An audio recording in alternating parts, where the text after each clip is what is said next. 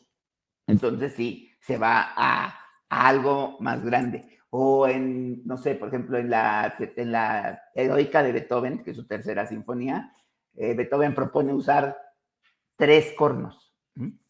Algunos directores ponen 4, pero Mahler usa 8 cornos en la primera sinfonía. Y bueno, los usa de una manera muy heroica, que era lo que creía. Pensemos en la dotación instrumental de alientos, tanto de madera como de metal, y todo está aumentado como al doble. Percusiones, hay un uso muy interesante de las percusiones, e incluso mete percusiones que no siempre se incluyen. Y también, bueno, la cuerda se queda igual, ¿no?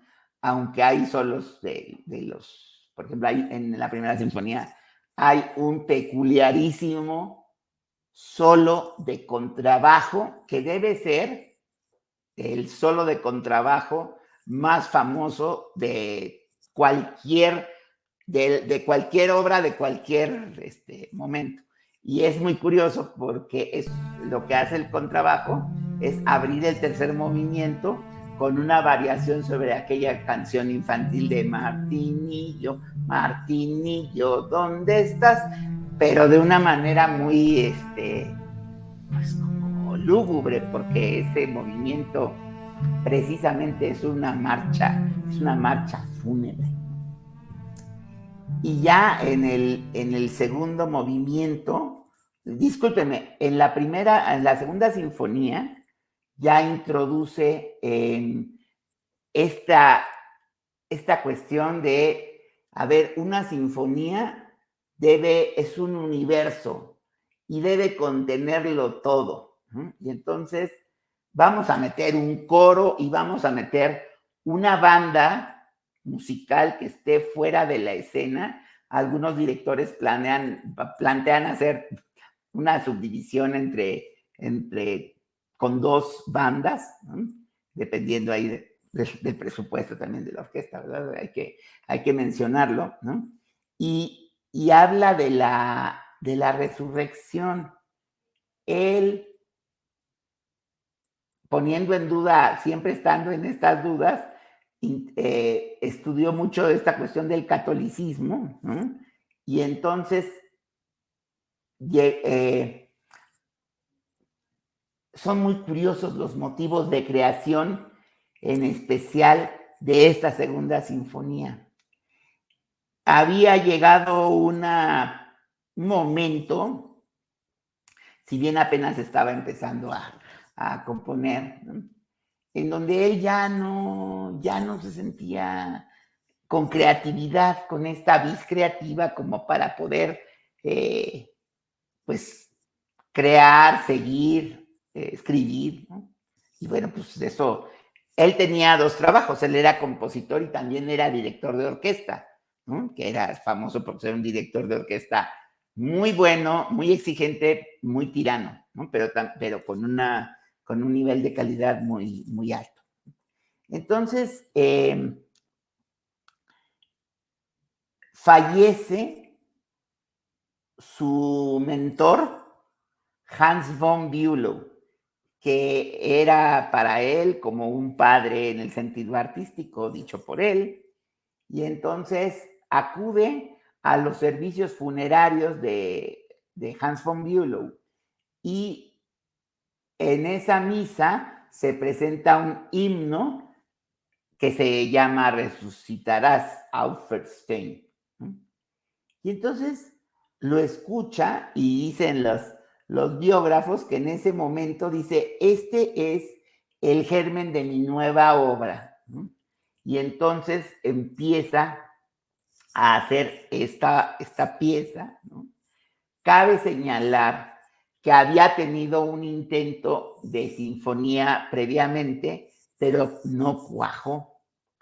Y entonces lo dejó como una obra menor llamada Rito Fúnebre, Totenfeier, se escribe Totenfeier, por ahí lo encuentran también. Digamos que es como una especie de estudio para lo que sería la segunda sinfonía. Cabe señalar que también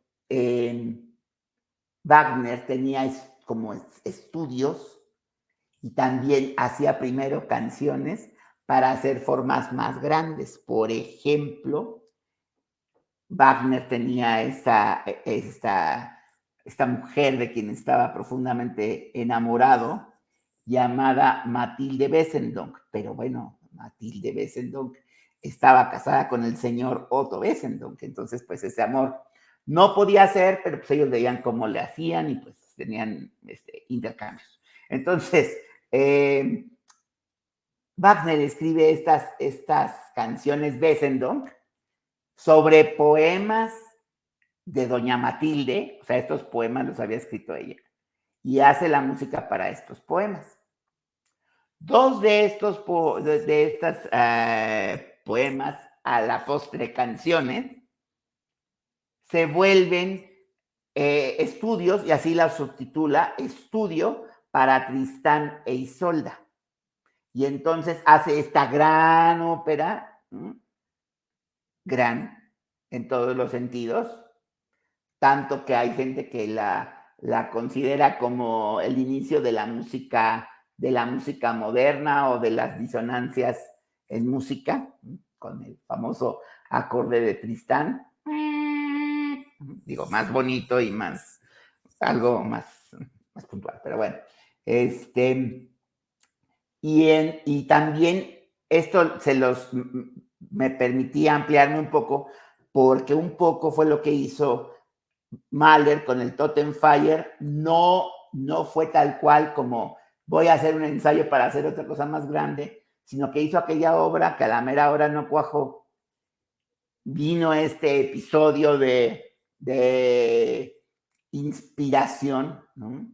Y entonces sí toma el Totenfire, lo reorquesta, lo hace más grande en cuanto a orquestación y lo pone como primer movimiento de la segunda sinfonía. En el himno que les platiqué de la resurrección, lo utiliza como para el quinto movimiento, en donde él plantea, pues voy a hacer el juicio final, algo sencillo, ¿no? De concebir y de imaginar cómo puede musicalizarse un juicio final, ¿no? Entonces, eso lo hace también. Y bueno, en el segundo movimiento tiene un encuentro con una parte como de naturaleza, digamos, un movimiento muy tranquilo. En el tercero es más trepidante. Y cabe señalar que aquí usa otra canción que se llama Sermón de San Antonio a los peces, ¿no? Como sabemos, los peces no escuchan. Y entonces ese poema se trata de estos peces que no escuchan el sermón que San Antonio les está dando. Ese poema forma parte de un libro de poemas llamado Des Knabenwunderhorn, que puede traducirse como el cuerno mágico del niño, el corno mágico del niño del doncel. Entonces, también hace esta canción que ya está para voz y piano, o para voz y orquesta, y se la lleva a la sinfonía ya en una forma instrumental. Y el cuarto movimiento también incluye una canción de ese ciclo que se llama Urlicht, luz primera. Entonces, dicho sea de paso, a las 4 primeras sinfonías se les llama, a veces se les llama las sinfonías Wunderhorn, porque todas las sinfonías tienen alguna relación, más estrecha, menos estrecha, con el ciclo de canciones, el ciclo de poemas, discúlpenme, que después los hizo en canciones y después los incluyó en las sinfonías. Entonces, imagínense ustedes, para crear este gran rito fúnebre del primer movimiento, en donde mata al héroe, al titán de la primera sinfonía. O sea, la primera sinfonía acaba súper heroica, ¿no? Y te deja ahí muy exaltado, y la segunda sinfonía empieza con esta muerte de este titán, y termina en la resurrección con un gran coro, con órgano, con una orquesta todavía más grande de la que se había planteado, les decía, con banda de sonido interno, todo eso. Y también estas terceras, la tercera sinfonía también está eso es un dato banal, pero de repente llama un poquito la atención. En algún momento, no sé si ahorita, pero estuvo en el libro Guinness de Records como la sinfonía más larga jamás escrita, con 1 hora 45 minutos de duración. Y también con el movimiento más largo, que bueno, en las diferentes grabaciones pues varía el tiempo de ejecución, pero varía entre los 30 y los 35 minutos, el primer movimiento, nada más, ¿no? Entonces, pues bueno, esta obra tan grande, otra vez, de quiero meterlo todo, quiero poseerlo todo, y cada vez hacía la forma más grande, e incluía dotaciones particulares. Por ejemplo, en esta tercera sinfonía pone un corno, pero que es un corno natural, o sea, que no tiene llaves para tocarse, sino que nomás con puro aire. En el cuarto movimiento hay una mezzosoprano, y en el quinto movimiento repite esta mezzosoprano o contralto, pero con un coro de mujeres y con un coro infantil. Y termina con una de las músicas más hermosas que puede haber en la faz de la Tierra, que es el sexto movimiento. Fíjense, son 6 movimientos, o sea, nadie se había atrevido a hacer algo con 6 movimientos. Él mismo, al igual que Berlioz, que Héctor Berlioz, fueron los que dijeron, vamos a hacer una sinfonía de 5 movimientos como Beethoven. Beethoven tiene su sinfonía pastoral con 5 movimientos. Y ellos dijeron, pues vamos a, bueno, cada quien por su parte, ¿no? Y cada quien en su tiempo. Berlioz hace la Sinfonía Fantástica con 5 movimientos y que también tiene algo de Campirano y esto, y la Resurrección de Mahler también tiene 5. Y bueno, acá hace el sexto. Para la cuarta sinfonía ya hace una forma, en primera, una cuestión de música más abstracta, sin intentar ya tanto ilustrar todo, más que el segundo movimiento que decía que era como el diablo, y el cuarto movimiento que es con soprano, y que viene otro poema de Knaben Wunderhorn, y donde se habla del paraíso, ¿no? También está toda esta visión idílica. Mucho se habla de Mahler como el compositor pesimista, trágico, depresivo, etcétera, enfermo, pero también está esta otra parte luminosa, luminosa, brillante, transparente, etérea, que nos lleva a unas alturas insospechadas si nos logramos conectar con su música, ¿no? Esa es la cuarta, la cuarta sinfonía. Luego tenemos el grupo de 3 sinfonías, que es dicen que son las sinfonías Ruckert o Rickert, como se pronuncie, discúlpenme, no sé pronunciarlo, pero se escribe Ruckert, R-U-C-K-E-R-T, y tiene una diéresis en la U. Y es música abstracta, no describe nada. Mahler no hizo un programa para ninguna de estas sinfonías, pero son la música más abstracta que pudo él crear, sin programa, pero sí con una gran música. La quinta, con unos solos que las orquestas piden para entrar a sus instrumentistas. O sea, si quieres entrar a mi orquesta, tienes que tocar el solo de trompeta del primer movimiento de la quinta sinfonía. O si quieres de corno francés, pues tienes que tocar el solo de corno francés de la quinta sinfonía, del tercer movimiento de la quinta sinfonía.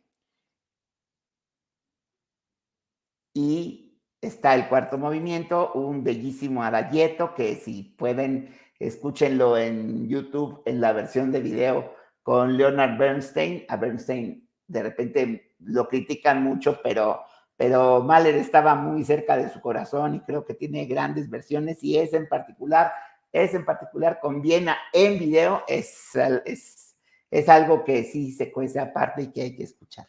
A la sexta le pusieron trágica, porque ya Mahler, todo era abstracto, pero ahí en el último movimiento, que está muy cargado y muy complejo, y la verdad un poquito difícil de seguir. Pone unos martillazos que son los martillazos de la vida, ¿no? Que en ese momento él no sabía a qué se refería, ¿no? Entonces, después, a la postre se ha interpretado que uno de ellos es la muerte de una de sus hijas, el otro fue una gran estocada que también le dieron, fue pues le dieron las gracias en la ópera de Viena, que era su trabajo y que él la encumbró, y le dijeron muchas gracias, porque era una persona muy problemática, ¿sí? Como en las relaciones con los músicos, eso era siempre un problema, ensayos extra. Entonces dijeron, ¿sabes qué? Ya. Y el tercero fue que le anunciaron que estaba enfermo del corazón, y entonces ahí empezó a pues ya no estar bien, ¿no? Su salud empezó a deteriorarse de manera muy importante. Luego la séptima sinfonía también es abstracta, sin embargo, incluye dos movimientos, el segundo y el cuarto, que se llaman Nachtmusik, música nocturna. Y entonces es música completamente diferente a la que había hecho, más como el nombre lo toma, claro que la referencia es mozartiana, de Eine kleine Nachtmusik, de una pequeña serenata nocturna de Mozart, claro que lo toma de ahí, pero la idea es otra, es como estas músicas así como muy apacibles, etcétera, sobre todo en cuarto movimiento, en el cual incluye una guitarra y una mandolina, que son instrumentos que no recuerdo ahorita. Bueno, guitarra no, mandolina solamente la recuerdo en una obra que se llama Fiestas Romanas de Ottorino Respighi, pero de ahí en fuera no recuerdo otra mandolina en otra obra. Y finalmente tenemos dos obras que, bueno, no tienen ninguna relación con la anterior, mejor dicho, son tres obras. La octava, que es la famosa de los 1000, etcétera, y la Canción de la Tierra, que aunque no es una sinfonía en sí misma, o sea, no la tituló sinfonía por esta cuestión supersticiosa de, híjole, si hago mi novena sinfonía me voy a morir, entonces la llama la Canción de la Tierra. Y entonces son 6 canciones, ¿m? Y tanto las canciones de la Canción de la Tierra como la octava sinfonía están basadas en literatura china. Toda la Canción de la Tierra y el primer movimiento de la octava están basadas en literatura china. Y el segundo movimiento de la octava el texto es de Goethe, de Fausto, de Goethe, y hacia el final de esta obra. Bueno, entonces, esos son. Y la novena sinfonía, él ya sabe que ya se va, ¿no? E incluso Leonard Bernstein tiene un documental muy interesante que les recomiendo, que se llama 4 maneras de decir adiós, en el cual habla de los 4 movimientos y cada uno cómo es su forma de decir adiós, ¿no? A las amistades, al mundo urbano, a los placeres y pues ya a la vida tal cual, ya en un diminuendo así largo y terrible, que se puede hacer como muy apacible o muy, muy terrible según uno lo viva, ¿no? Y entonces sí, toda esta vida de Mahler está con muchas cuestiones que atravesaron su vida y de la cual hay documentos, porque bueno, todo ese tiempo era el de las cartas y a él le gustaba mucho escribir y se carteaba con varias personas y entonces gracias a eso podemos tener de primera mano información sobre Gustav Mahler, sobre su relación con Alma Schindler, que mucha gente la conoce como Alma Mahler, ¿no? Y que fue así su amor, ¿no? Sí tenían 2 hijas, pero para él su todo era Alma, ¿no? También estos trabajos que él tenía como director también están muy documentados de cómo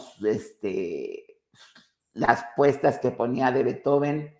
Él reorquestó a Beethoven la novena, ¿no? Por ahí tiene otras orquestaciones, pero yo recuerdo la novena, digo, está aumentada en los alientos madera y en los alientos metal. No estoy seguro de que me guste, pero bueno, pues ahí está, ¿no? También tiene por ahí algún arreglo de Schubert, de este cuarteto que se llama La Muerte y la Doncella, que sí está se ve muy bien, se ve muy bien. Bueno, a mí ese sí me gusta, fíjense, sí, está muy, muy bueno. Y entonces después, ya que se va de Viena, se va a Nueva York, que también ahí lo invitan como director de la Filarmónica de Nueva York, pero ya se tiene que regresar porque ya está muy, muy mal, ¿no? Entonces ya no puede cumplir tanto con esa encomienda de la Filarmónica de Nueva York, y toda esta vida que él tuvo campirana, muy sencilla, y que lo lleva a preguntarse varias cosas así de manera muy filosófica, la vierte toda en su, en su música, ¿no? Y, y pues ya fallece de un paro cardíaco, ya estaba muy, muy, muy enfermo, y deja por ahí un movimiento terminado de una 10ª sinfonía, y hubo esbozos que alumnos de él o musicólogos han intentado terminar, pero bueno, casi siempre se toca solamente el primer movimiento, los más puristas, ¿no? Y algunas personas dicen que la 9ª sinfonía de Mahler abre la puerta a la música moderna como la conocemos, y que de ahí vienen estos compositores de la segunda escuela de Viena, que son Arnold Schoenberg, Alban Berg y Anton Webern. Y ahí tiene esta influencia, y hay otra influencia en un magnífico compositor ruso, también con esta parte como medio traumática, trágica, etcétera, llamado Dmitri Shostakovich, que también tiene mucho que decirnos, y es otra obra que vale la pena explorar. Entonces, Muy pues bueno, yo interesante. creo que con esto podemos darnos una idea de la música de Gustav Mahler, y pues aquí estamos para lo que Te venga. Muchas agradezco. gracias. Antes que nada, te agradezco tanto despliegue de historia, de cultura, pero bueno, eso no muestra lo que yo he visto que te gusta la música, ¿no? Asimismo, me gustaría poderte como preguntar algunas cosas que refieren mucho al trabajo que hacemos, ¿no? Es decir, ¿por qué invitar de repente a este grupo que estamos en la música, la locura, el amor, a alguien que hace música, alguien que trabaja literalmente con los delirios, ¿no? Y yo que pues ya me conoce. También un poco de los dos, ¿no? Es decir, en todo este recorrido, ¿no? De lo que has plantado, se ve que digo, es un hombre apasionado, o sea, de la pasión completamente, ¿no? Ahora, ¿qué nos puedes decir, además de lo que la obra habla por sí misma, digamos? ¿Qué sabes como de su vida en este sentido de un hombre tan apasionado? No sé, por ejemplo, Kant, ¿no? Todas las anécdotas que hay sobre Kant, como obsesivo, ¿no? Sí, claro. Este, Digo, nada más quizá para los puristas debe ser como un chisme, más allá de la pureza de su obra, de la Ajá. estética, digamos, que tiene. Pero así, pensando mal, digamos, ¿qué nos puedes decir de la obra más loca de este compositor? De la parte más loca que te parezca a ti como profesional del otro lado también de la psique. Sí, me parece que quiere llevar todo al máximo, ¿no? Con un alto nivel de autoexigencia. No es un compositor que se le conozca mucho el estar corrigiendo sus obras como lo es Bruckner, pero sí se sabe que tenía muchísimos problemas con las orquestas con las que trabajó, porque los ensayos eran exhaustivos, pedía un nivel de perfección muy, muy elevado, ¿no? y, y también a los cantantes les exigía pues, altos estándares, no decían que no se trataba de un director que le gustaran las voces bellas, ¿no? Porque de repente pues escuchamos unas voces muy bellas, muy bonitas, pero que a lo mejor pues no nos dicen mucho. Y entonces él quería todo este drama, ¿no?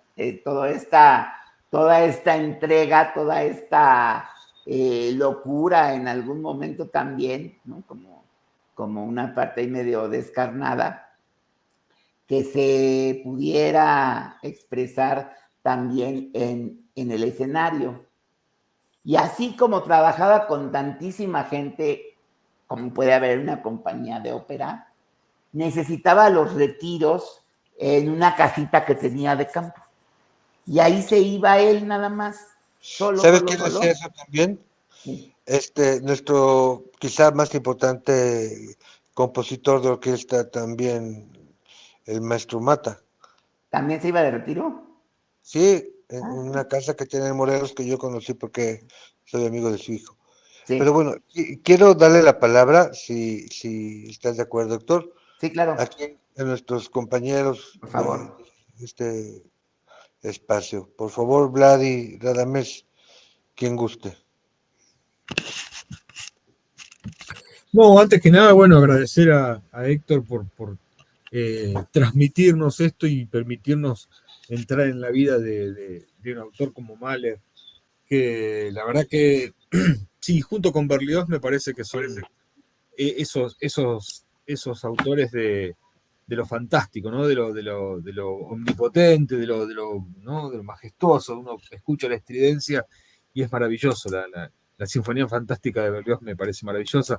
Y Mahler acá también, pero también pintando ese concepto que yo también, dentro de mi desconocimiento, también lo tenía en ese espacio del pesimismo, ¿no? El concepto como Héctor también lo dijo en un inicio, ese concepto de querer ser un mártir, me parece que yo no conocía esa historia, pero me parece que traslada eso a su música, ¿no?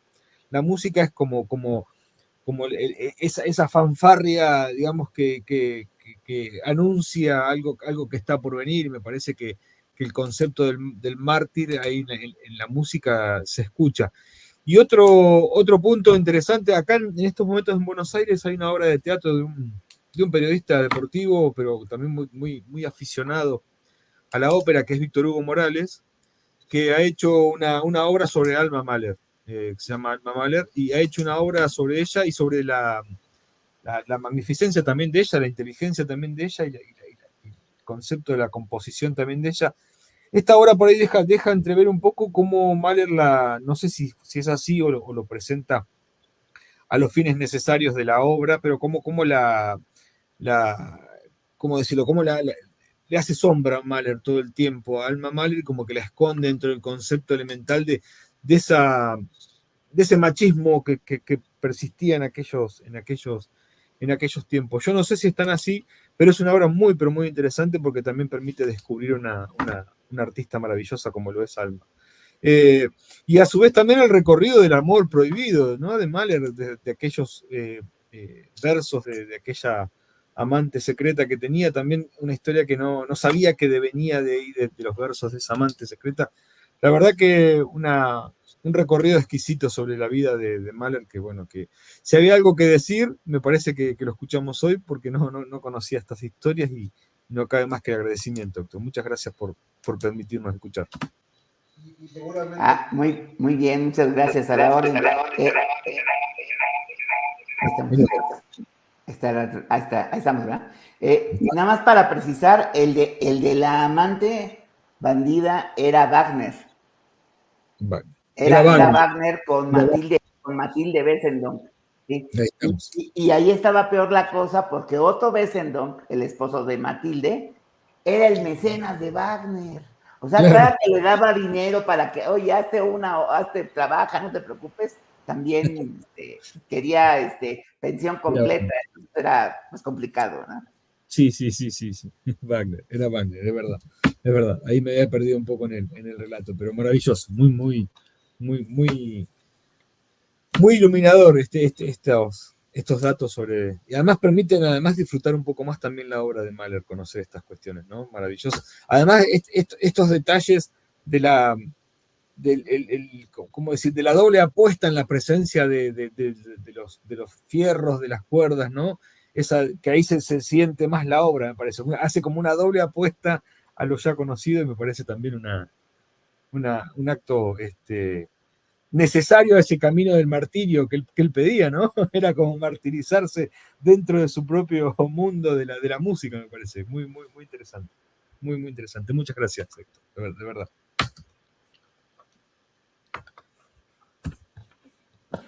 Ah, hola. Aquí todo ¿Alguien tiene que bajar el volumen? Espera, ya, ¿ahí me escuchan? Perfecto. No, pues muy bien, simplemente pues Mahler, para hablar un poquito más de Mahler, agradecerle a Héctor todos sus comentarios sobre Mahler, la información. Yo a Mahler no soy tan asiduo oyente de Mahler, mis gustos van en otra dirección, pero sí soy un asiduo de la época de Mahler, una época en la que había la famosa guerra del volumen, ¿no? Todos querían las orquestas más grandes del mundo. Berlioz finalmente gana con 5 orquestas al mismo tiempo, dirigiendo él desde el podio a 4 directores que a su vez dirigían a 4 orquestas. Y esto es algo a veces que pienso que es importante poner el contexto donde Mahler se desarrolla y cómo después Mahler es olvidado después de su muerte completa y absolutamente, ¿no? Datos curiosos para los psicoanalistas. Mahler fue a consulta con el doctor Sigmund Freud 8 meses antes de morir. No sabemos muy bien lo que pasó, pero sabemos que fue a consulta y al parecer por lo que leí, le hizo bien ir a consulta con don Sigismundo.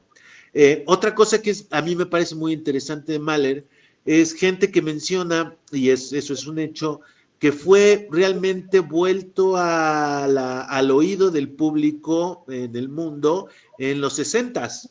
Fue en los años 60 donde se menciona un poco que es la época de los Beatles y de Mahler, ¿no? Y esto se debe al gran director y pianista Leonard Bernstein, ¿no? Gran fanático de Mahler. Y bueno, todo esto lo menciono primero por lo que mencionaba Héctor sobre las reorquestaciones de las sinfonías de Beethoven y diversas reorquestaciones que hizo. Yo ahí la información que tengo es que él sí era un obsesivo de reescribir y de revisar sus obras, ¿no? Las revisaba a la mitad de los ensayos y tal, y sobre todo por la imagen que tenemos ahora de Mahler como compositor. Esa no es la imagen que existía en su época. En su época Mahler era considerado un director de orquesta antes que compositor, y la mayor parte de su fama la ganó como director de orquesta. Ahora, como todo director de orquesta sabe, y sobre todo en el siglo pasado, pues de repente los directores de orquesta tienen que llegar a suplir huecos y proponer obras y ayudar con la programación. Y Mahler, que pues evidentemente es un muy buen músico, aprovechaba las oportunidades para componer y recomponer y meterle mano a piezas, ¿no? Y cuando yo pienso en las reconstrucciones que hizo de Beethoven, que generalmente es aumentándole, como decía Héctor, a las secciones de viento madera, a las de viento metal, pues yo creo que él estaba concursando por tener una orquesta más grande, ¿no? Yo recuerdo la primera vez que oí a Beethoven en instrumentos de época, la orquesta suena muy pequeña. Es un poco la diferencia que hay entre un piano Pleyel con arpa de madera y los pianos Bösendorfer y Steinway con arpa de metal al centro, ¿no? El volumen es mucho más grande, pero como decía Chopin, a lo mejor perdemos un poco de la sutileza y del encanto, ¿no? De la orquesta. Entonces, bueno, no sé yo, no creo que nadie lo llegue a saber nunca cuál exactamente era la intención de Mahler al reorquestar a Beethoven, pero yo supongo que venía la intención de modernizarlo, de darle volumen, por ahí leía eso de resaltar la melodía, ¿no? El canto de la melodía, pero bueno, creo que es algo que hay que mantener en cuenta, que Mahler se le olvidó después de su muerte en 1911, me parece, por ahí. Él muere y prácticamente pasa al olvido porque a los pocos años se estrena la música de Stravinsky, se estrena la música de Alban Berg, se estrena la música de Stockhausen, que ya mencionaba, la segunda escuela vienesa, Y yo creo que eso es lo que le quita mucho conocimiento a Mahler. Bueno, y vienen las dos guerras, recordemos que vienen las dos guerras, ¿no? El ambiente cultural queda completamente destrozado en Europa durante las dos guerras. Pablo Casals lo mencionaba, decía, es que todos se murieron, ¿no? Los que quedamos ahora, que somos los grandes músicos, no es que seamos los grandes músicos, es que somos los que quedamos después de la guerra, ¿no? Y hubo una pérdida de... Perdón, pero sí en la Segunda Guerra se realza un poco la figura de Wagner, ¿no? Bueno, en la Segunda Guerra, nuestro querido Adolfo Hitler, por medio de su, ¿cómo se llama? Su intendente de propaganda, que ahora, Goebbels, me parece que es Goebbels, ¿no? Sí, ellos deciden que la mejor música para sus películas en blanco y negro, estas películas fastuosas, es la música de Wagner. Y toda la música de propaganda nazi en los cines alemanes durante la guerra se hizo bajo la dirección de Furtwängler, la Filarmónica de Berlín, y todo se grabó con Wagner porque se consideraba la música épica y fue una decisión muy acertada. Cuando uno ve los filmes, sí despiertan este sentimiento épico en la gente. La música de Wagner es muy buena. Recordemos esas imágenes clásicas de los aviones de la Luftwaffe, con la cabalgata de las Valquirias detrás, ¿no? Eso hasta ahora lo siguen poniendo siempre en los documentales de Hitler, ¿no? Y hay videos donde está el querido Adolfo, bueno, no querido, sino es querido Adolfo, sentado viendo a Furtwängler dirigir, ¿no? Fue una de las grandes, y bueno, la Filarmónica de Berlín siempre tuvo esa fama de dar refugio a gente muy conservadora hasta nuestros días, ¿no? Y es una de las razones por las que yo miro a Leonard Bernstein, que me parece fabuloso, les cuento, o sea, en algún momento pues el director ya no era Furtwängler porque me he muerto, uno de los directores que después vino con la de Berlín fue Karajan, ¿no? Y Karajan era un gran director, pero no tocaba el piano. Y entonces en algún momento Bernstein logra presionar en el ambiente musical para que se le invite a dirigir la Filarmónica de Berlín, lo cual a él le convenía mucho porque le daría mucho reconocimiento a su Filarmónica de Nueva York, que cuando él la tomó no era nada. Y me impresiona mucho que pues Bernstein siendo judío, siendo gay o bisexual, no sabemos muy bien, siendo americano, siendo pues todo lo que no era muy bien visto en el régimen nazi, sea muy bien recibido por la Orquesta Filarmónica de Berlín y los obligue. Yo supongo que era un poco porque él era pianista, cualquier discusión que hubiera, Bernstein se podía sentar al piano y aclararla, y Karajan nunca fue reconocido como un pianista, fue reconocido como un gran director. Y Bernstein no solo eso, era pianista, director y compositor, un poco como Mahler, ¿no? Más que nada. Me surgen dos preguntas a partir de esto, Radamés, discúlpame, dime. ¿sí? Y también, por supuesto, a Héctor, que posiblemente tenga la respuesta él también, pero digo, la desaparición, entre comillas, o ese ocultamiento de Mahler en un determinado momento se puede dar porque era un músico caro para transmitir su música, digo, por esta fastuosidad, o porque fue opacado por el concepto de la dualidad de Wagner con el judaísmo que trajo la Segunda Guerra Mundial. Digo, que Wagner haber sido ensalzado y en tanto Mahler, que es judío, haber sido escondido debajo de la música de Wagner. ¿Puede haber sido alguna de estas dos cosas o simplemente la desaparición de Mahler fue una decisión más que nada técnica dentro de la música? Perdón, yo nomás antes de que conteste quiero decir algo para paréntesis y siguen esta conversación tan interesante, creo que hay una pregunta directa a esto. Lo único que quiero decir ahora que toda esta estética nazi, digamos, que está también en juego, quitando y moviendo como el espíritu de la música de estos compositores, también se le adjudica un origen de esto a el padre de la estética Schreber, de la estética nazi, o sea, el padre de Schreber, que contribuyó mucho a la estética del nazismo. Y Ajá. Schreber era para muchísimos, y justamente en esta época, digamos, como la lectura de este hombre, de un loco, permitió pensar el mundo de otra manera, que vino con una locura social que fue el nazismo, ¿no? Un superhombre, a romper todo esto, y él de cuenta que hubiera tenido su música. O sea, la música es un reflejo de los tiempos, quiero decir.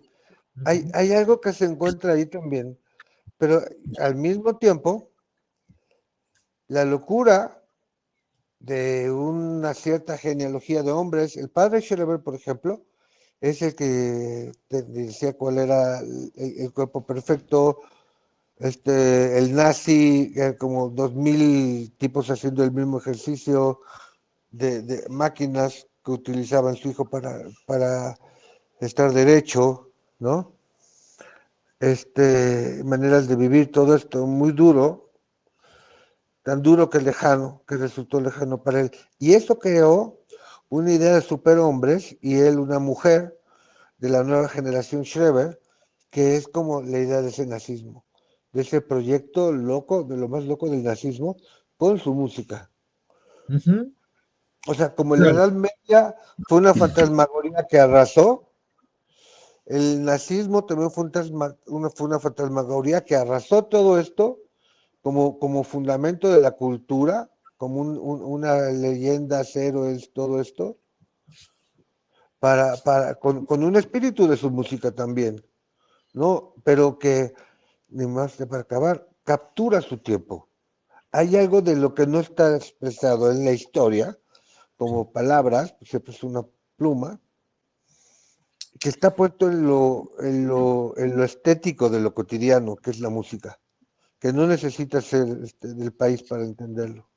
Claro, el pesimismo no tenía lugar en ese momento. Entonces, el concepto pesimista de la música de Mahler no tenía lugar en ese momento, ¿no?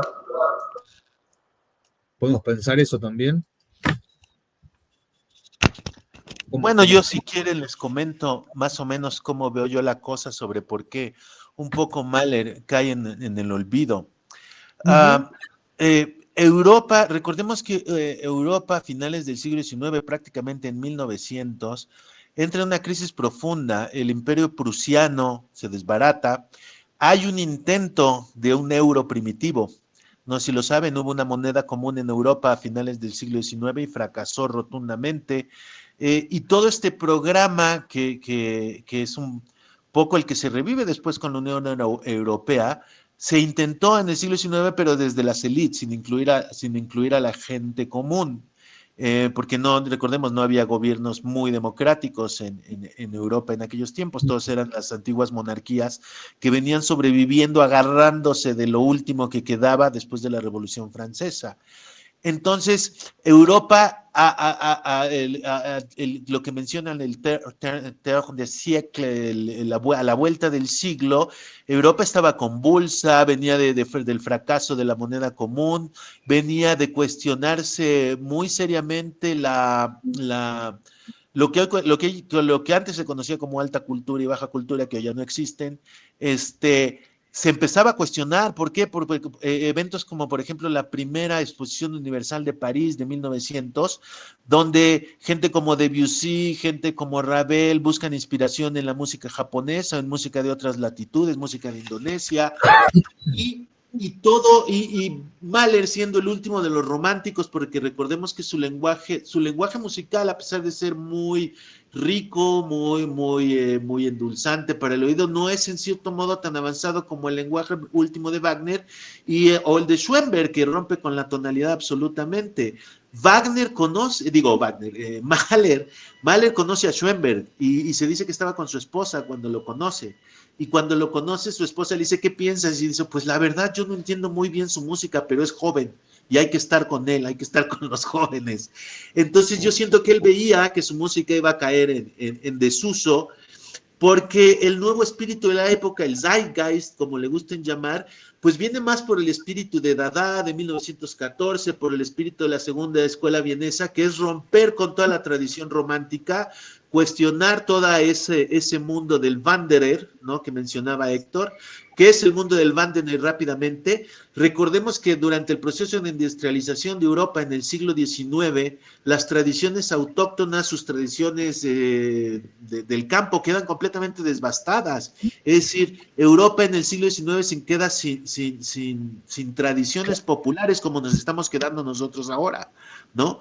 Nosotros ahora en México estamos en una revivisión del son jarocho y una revivisión de otras músicas populares que para mí prácticamente ya están al borde de la muerte. Ya esto de revivirlas ya no tiene caso, las estamos más bien reinventando.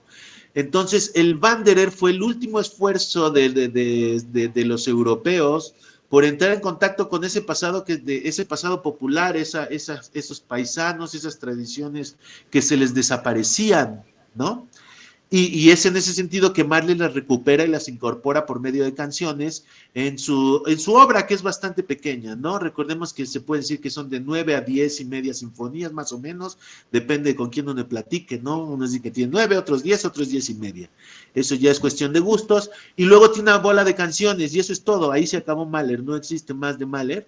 Y esos poemas que aparecen en sus canciones, como bien apuntaba Héctor, él los incorpora a sus sinfonías, lo cual es un intento él por preservar estas tradiciones populares, pero sin embargo él ya llevaba las de perder y es por eso para mí que es olvidado completamente, porque al llegar a la segunda escuela vienesa, al oír uno su música, pues sí se encuentra con una música bastante conservadora, bastante pasada de moda para la segunda escuela vienesa, por eso rechazan la tonalidad, sobre todo también este punto de vista idílico de la vida que tiene Mahler, este punto idílico de lo que debe ser la música, es profundamente rechazado, por ejemplo, por Alban Berg, con su Wozzeck, con su Lulú, ¿no?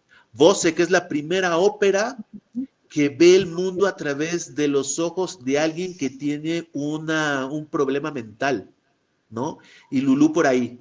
Entonces, bueno, en ese sentido yo creo que Mahler pasa de moda porque cambian los tiempos y la música de Mahler no, que en su tiempo pues fue pues no muy conocida, bueno, no muy conocida tanto como su trabajo de director, al final la música de Mahler sí pasa de moda al principio del siglo, como pasa toda la tradición europea que desemboca en dos crisis tremendas que son la de 14, la Primera Guerra Mundial y la del 39. Bueno, por lo pronto, perdón la interrupción, pero bueno, quiero, no que quiera, más bien porque hay muchísimo de qué poder platicar, más bien, pospongo la invitación para alguna otra ocasión, para hablar de otros temas, que yo como lo conozco sé que hay muchísimo de qué poder compartir, partir con, entonces, ha llegado ese momento ahorita de partir, ¿no? Tenemos que terminar. Gracias. Bueno. Héctor, eres bienvenido, esta es tu casa.